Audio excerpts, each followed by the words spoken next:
While you're kind of messing around, another question that's kind of popped up a lot is how does the what's the official name for it? The circle stick or what have we been calling it? You just called it a circle stick. You were like, oh, that's definitely Oh, it is the okay. official name. I don't know. I forgot, but basically the new controller that's looks The like an nub? expanded analog nub. But like, yeah, how's that feel for you?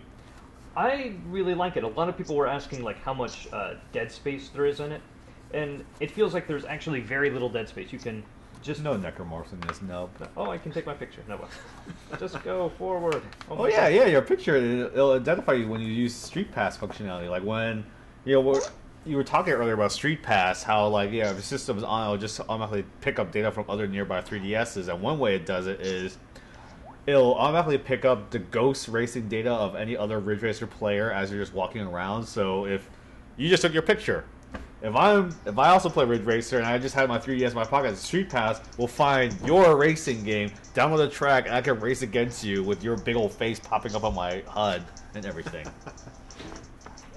You know what that means? That there are not gonna be pictures of people's faces popping up. This is not gonna be a safe environment to. Oh, so your picture doesn't show up as like the driver of the car? No, there's not like a real like other perspective. It shows up as the identifying icon of the other player because it's not really a perspective for you to see yourself. So you're not gonna see like penises driving around or anything? Oh, Well- you are. Well, I mean, like if other people make that their picture, like you won't see yours because you are not seeing yourself. But if you had put yours as your icon and I download your car, then yes, I might just see like, oh, there's Jobert's Jobert like racing around. Are we finally racing? We are finally in the race, as they say. I don't think anyone says that. Just go. What's the go button? I believe A, or one. Use a face button. I'm thinking of another game. I believe a face button is accelerate. A is reverse. So B is go then, right? Yeah. Okay. Oh, there's Blinky right in front of me. So there's a picture of Blinky the ghost. If you took a picture of your junk, is that what you would see there? Yes. I'll see Justin's Haywall up on screen. Whoa! Oh, this is a lot more arcadey than I was thinking. Do you not know how Ridge Racer works? No! Ridge Racer is an arcade racer. Yes. I know how Mario Kart works. That's really about it. Oh, can you hear the sound on the game? The speakers are actually really pretty good on this. Yeah. And I'm gonna Ridge guess. Racer is also known for his music. I'm gonna guess that. I'm gonna guess the speakers here, since they're pointing straight up directly at our overhead mic, our people at home will be able to hear this a little bit better than you might otherwise expect. You know, our former editor Ray Barnholt does a really nice version of the Ridge Racer theme that you can probably find online. Oh man, how 3D does that look to you now? Since I'm looking at it from the side, No. it looks terrible. Alright. Turn that off. So that's another thing people have to contend with. Viewing angle is very, very important Yes. with the 3D turned on. So the system is kind of hefty, which feels good. Like when you pick it up, you're like, oh, this is a Feels good, substantial man. system. But at the same time, when you have to hold it at a very specific, for the 3Ds to take effect, since you have to hold it at a very specific place, it might get a little uncomfortable.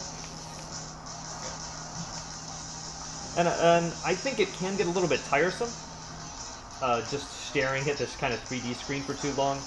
Even when I went to a New York event where we had to play the 3DS for a few hours, I just felt like turning it off after a while and just playing every game in 2D because it looks really good. Like it's much better looking than your regular DS. And certain games also use the motion sensor, the gyroscope function. And trying to use that at the same time as 3D is tricky because since you're moving the system around to do something, you're also moving your viewpoint, so you gotta like move your head along with the system to keep the 3D in effect. So one tip of advice is when a game supports both like the motion sensor function and the 3D effect, like say Super Monkey Ball, you can try to play that shit in motion sensing and 3D, or you should just turn the 3D off. Otherwise, yeah. So now I'm racing backwards through the course because I couldn't get turned around. I'm so terrible at this game, apparently. Somehow I went flying through the air and got turned around mid. This is embarrassing. We should never ever show this. You just don't. I'm not good at games. The music is awesome. I'm digging the soundtrack. I'm in 5th place. I'm not going to win.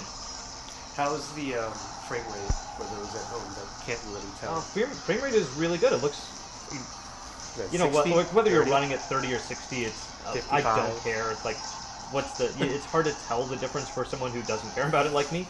It looks good is what's important. 42.3 frames. It's very smooth. It's running at least 30.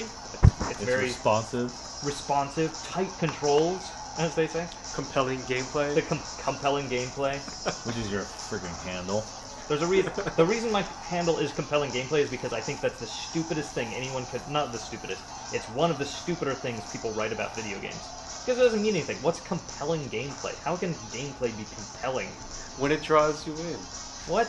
And it compels you into playing more of it. The way that I hold the controller is so compelling to me. The interplay between buttons, a joystick.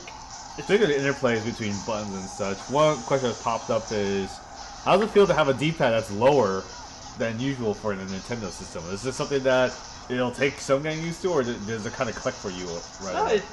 I mean, you're not going to use the D-pad that much unless the game uses both of them, and it's not, it's not a GameCube controller, it's not a Nintendo 64 controller, it's not a 360 controller even. It's not ergonomically designed to be perfect for your hands, but it's not terrible.